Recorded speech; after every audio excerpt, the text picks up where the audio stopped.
Welcome to the Heads Up podcast, brought to you by the National Migraine Centre, the only UK charity treating headache and migraine. Visit our website to book your appointment with a world-class headache doctor wherever you are in the UK. There is no need for a referral. You can refer yourself. Our headache specialist doctors are looking forward to helping you soon.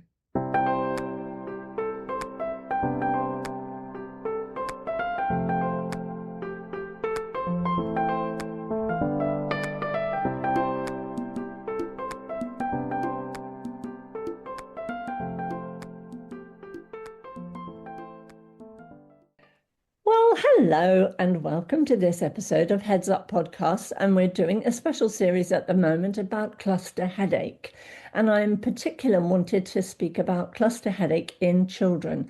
We have a couple of other episodes about cluster headache in general, and it's mainly been concentrating on adults, but I've become aware that some children are really struggling with this condition. It's often not diagnosed very quickly, maybe a bit tricky to treat, and it has a big impact not just on the person who has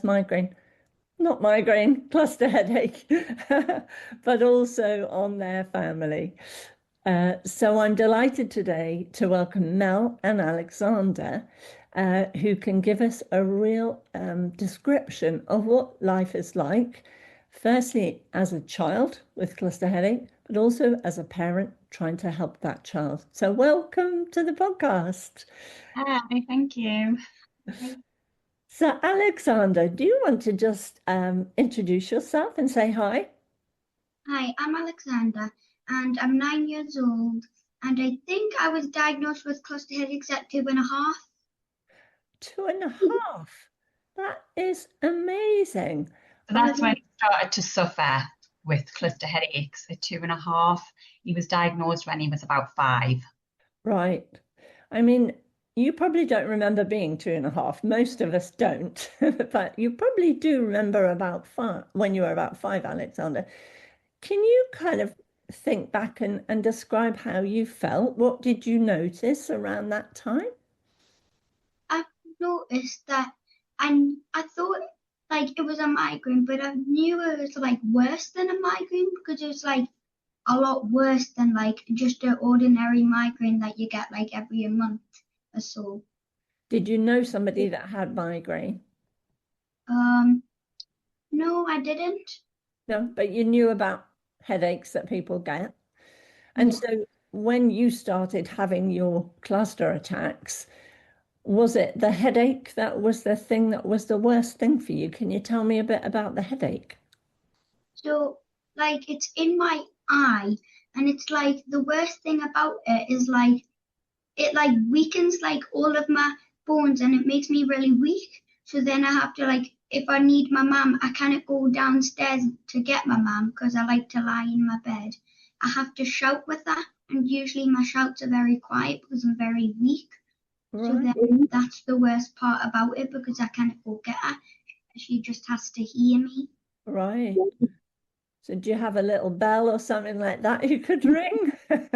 No, Mum just keeps checking in, making sure he's okay. Yeah. But it was through the night when he was 2.5. He started waking through the night, and he would be screaming in pain, and all he would say is my eye, and it was always his left eye. Then he would drift back off to sleep, but then when he would wake up in the morning, he would wake up with pain again, the same pain, and sometimes he would vomit. Sometimes his eye would be drooped and discoloured, the skin around it would be discoloured. So yeah, that's how it all started. Did you notice that his eye looked red as well at the time, or watery? Yeah, it sometimes was watery. He sniffs a lot as well and coughs a lot too. So them's 2 symptoms that I notice pretty quick. And Alexander, are the cluster headache attacks, are they quite similar now? Is that what happens now, or has it changed at all? It's pretty similar. Yeah. How long does it normally last when you have one of your attacks? So like a full-blown attack, it usually lasts a week. Oh gosh. So you're having pain like that comes and goes across the week, or is it on for half an hour, then it goes away, or how So does it? starts like the worst, and then it's like till the middle of it. So if it starts on Monday, it's about Wednesday it starts to slowly get better and better and then better. So like it's like the cycle is like, so I get pain and then till like mid-morning, and then usually in the afternoon I start to feel a bit better. And then when it comes to tea time, I like to like it comes back, and then bedtime it's still there. And does it wake you up sometimes as well? Sometimes. Yeah. And then you were saying before, when we were chatting before, that you sometimes get shadows. What do those feel like? They're like not as worse because like we have this chart which is like smiley faces and light greens like none, then darker greens like a tiny bit of pain, then it goes yellow, which is like mid pain, and then orange is quite bad pain, and then red's like a full blown one. So usually like shadow is usually a green or a yellow, and they like don't feel as bad, so I can like still go to school and everything. So it's like I still have like just a small one. Yeah, yeah. And so you might have a whole week where you're struggling with your cluster headache, and then when it goes away, how long does it go away for? Are you all right for a week or 2 weeks or a month? It used to be like every 4 weeks, and then I would get another one. And right now, I don't actually know how long it is like. They're a little bit all over the place at the minute. So sometimes he can go 4 weeks. I think the longest he's gone is 6 weeks. But winter seems to be the worst time for Alexander. And sometimes it's every other week. So he's only having a week break and then it's back again. Or it can be 2 or 3 weeks. Yeah. So they're kind of all over the place in winter. Yeah. So, Alexander, that must make a big difference to how often you can get to school. Yeah, it does. Does school understand about it, do you think? Yeah, school definitely understands that I'm in pain and that I need to go home. That's good. And what about your friends at school? Have you talked to them about it? Do they understand? Yeah, all of my classmates know about it, and my best friend George, he always takes care of me when I have a cluster headache. Oh, that's really good to hear. Have you ever met any other children of the same sort of age as you who have cluster headache, or any other children maybe a bit older? No, I've never met any kid that has a cluster headache. Well, there are some out there, but I think it is quite a rare condition, and that's partly why we're so delighted to have you helping to raise awareness so that other people who have children with cluster headache will go, listen, it's not just you. Yeah. I think it's quite important to not feel that you're the only one in the world. So it's had a big impact on your family as well, I'm sure. And am I right in thinking that you've got a sister? Yeah, I Yeah. do. And is she older or younger than you? She's older than me and she's 14 years old. Oh, is she? Okay. But she doesn't have anything like this. No, she doesn't have like anything in, like remotely close to cluster headaches. No. Well, that's very lucky for her. But Mel, can you tell us a bit what the impact has been on the family and particularly on you? I mean, it sounds as if there's a lot of time needed to look after Alexander when he's in a cycle. Yeah, there is. So it has a huge impact on our family, especially because when he is in the cycle, that is a week basically where I'm needed for him. So I work part-time, and I work my shifts around Alexander and people that can be there to look after him while I'm at work. But then obviously there's times when he's really poorly that I just can't go to work. So because he just wants me when he's really poorly, he just wants to be at home with me. Yeah. I mean, it's just so hard to plan anything as well. Outings, holidays. We've had many a holiday where Alexander's had a cluster headache on the flight. The flight has been absolutely horrendous. It's just screamed in pain for the whole flight. And then we were in Turkey for a week, and he suffered the whole week with cluster headaches. So the majority of the time was spent in the room, and me and his dad just alternated who stayed in the room with him. So yeah, it's just heartbreaking as a parent to watch your child in so much pain, and you just feel so helpless because there's apart from being there, there's actually nothing physically you can do for them to help them or take that pain away. And it's known when he's in that cycle, when it starts, it's just knowing what we're in for the week. And it just, your heart sinks, the anxiety goes through the roof, and it's a real awful time for everybody. Yeah. So Alexander, when you're in the middle of having a headache and your mum is there, do you like it that she's just in the room, or is it helpful if she gives you a cuddle, or do you want to be not touched? I've been hearing from some people that they don't want anybody to touch them when they've got a really bad headache. Yeah, I don't like anybody touching me when I have a cluster headache, even if it's just for a cuddle. And I don't like her, I don't like her because, sometimes she likes to just lie in the bed with me, but I like that, but I also don't like it because I just have a single bed. So do you like to move around when you get a headache, or do you try and lie still? I move around a lot. Yeah. He tends to lie, he'll lie on his bedroom floor. He tends to thrash about on his bedroom floor, don't you? Yeah. That's one of the main questions that we ask people to find out, are they having cluster headaches or are they having migraine? Because people with cluster headaches very often can't keep still. They do move around a lot, where people with migraine tend to stay very, very still if they possibly can, because moving seems to make it worse. Do you find there's anything else that makes you more likely to have a cluster headache attack? I think I put on my notes alcohol, but I'm guessing that you're not drinking alcohol. A lot of grown-ups make alcohol definitely makes them worse when they're in a cycle. What about other things? Have you noticed anything?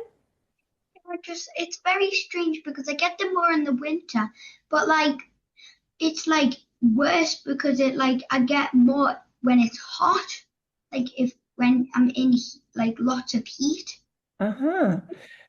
So it could be the time of year, but it could be the environment that you're in. That's maybe you need to cool yourself down a bit to try and help that. But it's not always easy to make a change in the environment that you're in, is it?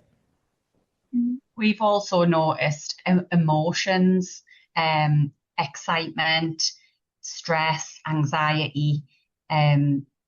We think those emotions trigger as well. Yeah.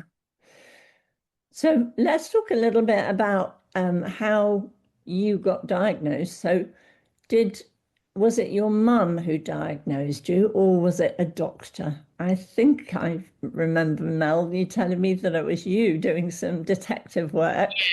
Yeah. So obviously, when it all started, when he was a baby, and I rang the doctors, they sent us to hospital. He had the MRI scan and everything to make sure there was nothing sinister. Everything came back normal. And then he was diagnosed with migraine, and we were just basically sent away. But then I started to keep a diary because I noticed it was a cycle, and it kept coming, and it was a cycle and then going. So I kept a diary, and then I started to do some research for myself because I have suffered with migraines in the past. I just thought this is not a migraine. Sleep doesn't help. Where usually sleep would help a migraine, he would wake up first thing on a morning after a good night's sleep and be in agony. So then he was under a consultant, a paediatric neurologist, and I mentioned to him that I thought it was cluster headaches. And then he obviously agreed with me after I'd presented him with all the information. Yeah. And then I think you told me before that Alexander was referred to Great Ormond Street.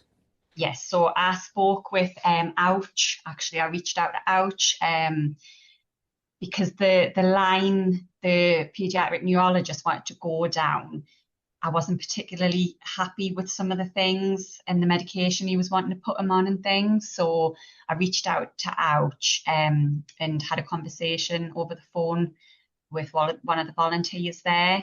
And she told me that I needed to go and see Dr. Prabhakar in Great Ormond Street Hospital. He was the guy we needed to see. So I asked for the referral there. And then that's who we go and see now. Yeah. And Dr. Prabhakar runs the Children's Headache Clinic at Great Ormond Street, and there's a lovely team there that are working with children with a variety of different headache conditions. So, yeah, a real centre of excellence for trying to help. So that was when Alexander was about 5, I think you said. 5, yeah. So you've had a long time putting up with this horrible condition, Alexander, haven't you? I'm sure you've tried lots of different treatments. Have you found anything that is really helpful?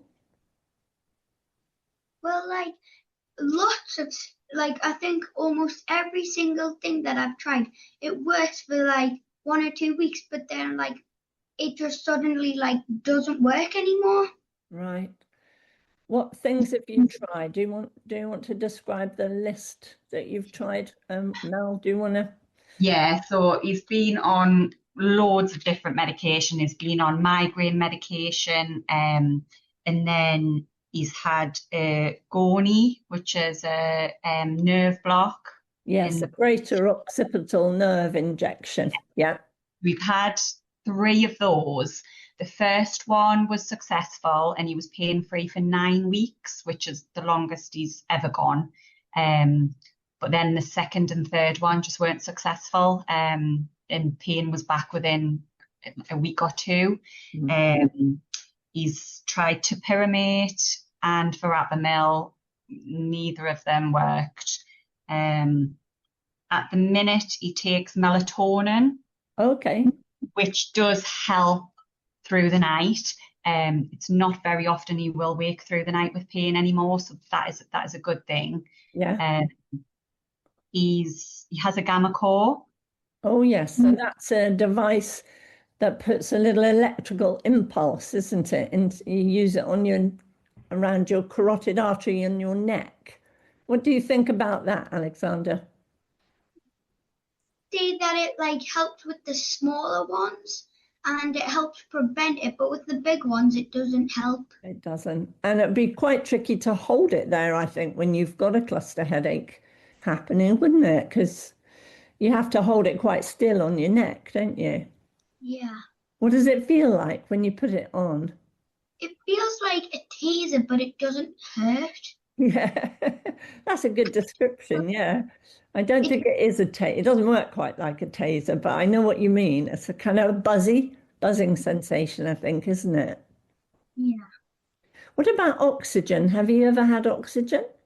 Yeah, I don't think it's very helpful for me though, because I cannot take deep breaths when I'm in a bunch of pain. Because when I'm in a bunch of pain, I usually take like very quick breaths. Oh, so you're almost panting instead of slow, deep breaths. Have you tried the mask or have you tried the valve that you kind of put in your mouth? We've tried both. And it's just the fact that you can't breathe slowly that makes it not so helpful. He really gets himself really worked up. And when he had the mask, he just felt like it was just blasting him in the face. felt like blasting him in the eye. So that used to really get him agitated. And then we have the demand valve, but like he says, he just really struggles with the taking in the deep breaths while he's in so much pain. So we sometimes use it, don't we? But I just don't like to get him stressed out when he's in so much pain. What about sumatriptan injections? Because those are what we tend to give to adults. Have you tried those? Yeah, I don't really like them though, because they put me in a lot of pain and stress. Oh, really? Because of the injection? You don't like injections? No, that's literally one of my #1 fears now. Oh. So yeah, he does have the sumatriptan injection. He started with the 6 milligram, but that was way too strong for him. It just used to wipe him out for hours. So now he has the 3 milligram injections. And we've used them a few times, and it does seem to work. But in Alexander's head, because it doesn't stop the next cluster headache from coming, in his head it's not worth going through what he goes through. Right. Because it's the stress, the pain of the injection. He says that he feels a whoosh to his head when the sumatriptan goes in, and then it makes him feel really woozy. He vomits. So there's lots of nasty side effects as well. Yeah. Have you tried the nasal sprays? Yeah, I've tried the nasal sprays a lot, but I haven't tried them for a very long time, so I don't know if they still help. So there are 2 different types of nasal sprays. There's sumatriptan nasal spray and zolmitriptan nasal spray. He's tried them both. I think he prefers the zolmitriptan. Yeah, I get the feeling that they work a bit quicker because they are absorbed through the lining of the nose. About 1/3 of the dose goes through the lining of the nose, whereas the sumatriptan nasal sprays have to trickle down the back of your throat into your tummy. And both of them taste disgusting, don't they? Yes, I usually quickly start eating a yogurt because I quite like fruity yogurts, so that helps with the taste a bit. Yeah, the taste doesn't last very long, does it? It's quite easy, but it is a horrid taste. I've tried a nasal spray for migraine before now and thought, oh, don't like that. But yeah, it's finding, so it's, as it is with all of the people I've spoken to, it's about finding the right things for each individual person, isn't it? And that can be a bit of a hard job, I think. So hopefully going forward, I have been speaking to some research scientists, and they're looking at cluster headache and trying to work out what it is that switches in the brain that puts you into an attack and why it switches off again, because the more they understand about that, the more likely we are to be able to find some medications that might stop that switch from going on. So that's what we're hoping for. Is there anything, Alexander, that you'd like to say to other children who are having cluster headaches? Because there will be some out there who hopefully will find and listen to this podcast. Any messages that you'd like to give them? I just want to say that you're not alone and that we can find something that can help all the children with cluster headaches. That's lovely. Yeah, I think that's definitely the message that I want to get out there. What about you, Mel? Any messages for parents? Yeah, it can feel really lonely and really isolating. You do feel like you're just going through it alone as a family, but there is support out there. There's Facebook groups, there's Ouch, so you can reach out, and everybody is so supportive on those groups and when I've spoke to Ouch and things, so you're definitely not alone, even though in the thick of it, it can be really distressing and feel like you're in it all by yourself. Mm-hmm. I think you and I met at the conference. We did. The Organisation for the Understanding of Cluster Headache, or Ouch. And I have always found those conferences to be very, very helpful for me as a clinician to understand the impact on people who have this horrible condition. So, yeah, I would certainly encourage people to join out and to arm themselves with the contacts and the supports as you describe, because I think that can be really, really helpful. Okay, anything else that you wanted to share, or anything we haven't touched on? About anxiety and things. Yeah, like that when I have a cluster headache, I get really like angry and I start to hit myself, and I keep on saying I wish I could die so I don't have cluster headaches. Oh, Alexander, that's really hard, isn't it? So yeah, I think your anxiety about cluster headache is very, very common, and people worrying about the next one. I was speaking to somebody yesterday, and he said that he had heard from some people who have chronic cluster headache who said they prefer that than having episodic. We were just having this conversation last night, actually, and Yeah. Alexander said, I would prefer to have chronic than episodic. And I said, really? And he said, yeah, I would actually prefer that. And he is chronic. Yeah. Because I think obviously he knows his cycle and he knows he has the week, then it's done until the next one comes along. I think with episodic, it can be every day for a certain length of time. And I think you would find that way more difficult. And that sort of anxiety of when will the next long bout start, and that the unpredictability of it. So in a way, you're saying better the devil you know than the unpredictability of episodic. That's really interesting. So Alexander, when you're having a good week, do you feel happy and fine again? Can you enjoy life and you just relax and think, hooray, it's gone away for a while? Yeah, and also once I've had a cycle and say it's a school day, my mum, she would give me just a free day to just get like food in me and get my energy up. So then I'm like good for school again. Yeah, it does sound very tiring going through the week that you're bad. It sounds exhausting. On that hopeful message of, there are some good weeks and you as a family are working together to support Alexander. Let's hope that some research will give us the answer. And I'd like to thank you both again for coming on the podcast and sharing your story. It's been really lovely talking to you both. Oh, thank you so much. Thank you. Coming up next time on Heads Up, teenager Frederick and his mum Rachel talk about living with cluster headache from childhood and the impact it can have on school, exams, and everyday life. Thank you for listening to the Heads Up podcast. Visit our website to book your appointment with a world-class headache doctor wherever you are in the UK. There is no need for a referral. You can refer yourself. Our headache specialist doctors are looking forward to helping you soon.